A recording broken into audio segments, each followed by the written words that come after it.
When you think about building like a sports dynasty, you usually look for the perfect draft pick, right? Oh, absolutely. You measure sprint times, vertical leaps, things like that. Right, exactly. But diving into the sources for our deep dive today on a 2019 AQHA Sorrel Gelding named Alpastor, you realize the performance horse world operates on a completely different level. Yeah, it really does. You're basically looking at a living, breathing family tree. Yeah, and our mission today is to figure out what makes a top-tier cutting horse and, well, why buyers are lining up for him. So let's unpack this.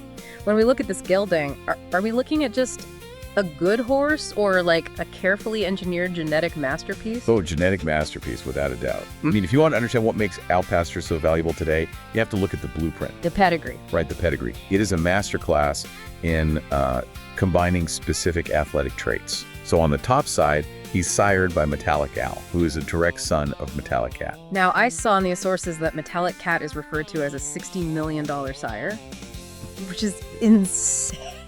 It is a massive number. But the reason his offspring earn that much money is the physical trait they inherit.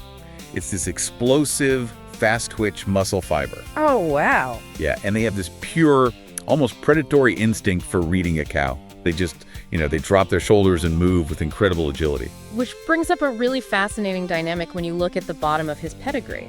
Because you have that lightning-fast agility on top, but then maternal grandsire, Smart Little Highbrow, brings in the blood of Triple Crown winner Smart Little Lena. And Peppy Sandbadger. Yes. And that is the old school King Ranch grit. Exactly. It's the stamina and, honestly, the mental toughness. The Peppy Sandbadger and Smart Little Lena lines are famous for horses that just do not quit when the dirt gets deep. They just keep going. Right? They have incredible bone structure and a super reliable, steady mind. So when breeders blend those two bloodlines, they're actively trying to solve the biggest problem in performance horse dynamics. It's like trying to build a vehicle that possesses the fast twitch suspension of a rally car. Right, that Metalic Cat explosion. Exactly. But you need it hooked up to the calm, stall-resistant transmission of a tractor. Which is your Smart Little Lena influence. Yeah, because otherwise the horse is just way too hot to handle. But I have to ask, does having Hall of Fame grandparents actually guarantee that supercar engine turns on when you hit the dirt? Well, no. Elite genes only give you the potential to perform. The actual mechanics of translating that potential into the cutting pen rely heavily on how the horse is started. Okay. The sources note that Alpastor was raised and broke in Paso Robles, California, and he actually served as a trainer's backburner horse. Wait, really? That sounds like a negative at first glance. Like he was just, I don't know, forgotten about in the pasture while the trainer focused on the A-team. I know, it sounds bad, but it's actually one of the best things that can happen to a young, highly bred performance horse. Really? Why is that? Because early, intense pressure can completely fry a horse's nervous system.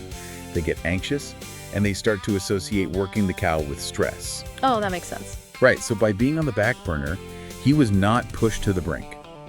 He was allowed to learn the mechanics of cutting at a natural pace, which builds extreme confidence rather than anxiety. And I mean, the results definitely speak for themselves. Even without being shoved into that high-pressure futurity spotlight, he went out and won club cuttings and a series saddle as a 4-year-old. Yeah, he did. And then he was bought in early 2025, legged back up, and just went straight back to work without missing a beat. Which brings up a weird paradox for anyone writing a check for a horse of this caliber.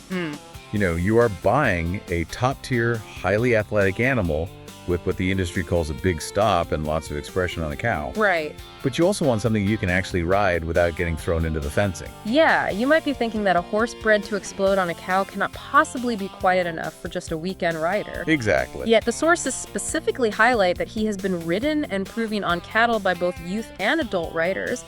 He stays gentle, honest, and really quiet. That duality is the ultimate appeal here. I mean, Alpastor offers a buyer that blue-chip genetic profile combined with proven arena success, but it's wrapped in an incredibly kind demeanor. Best of both worlds. Absolutely.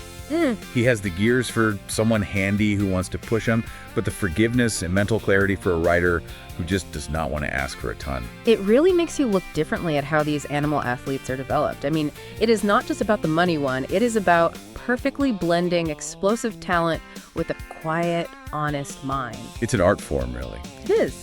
Which leaves you with something pretty wild to ponder. If modern breeding can so carefully engineer an athlete with this specific physical and mental profile, how much of a horse's personality is actually shaped by the trainer in the arena, and how much was already decided before they were even born?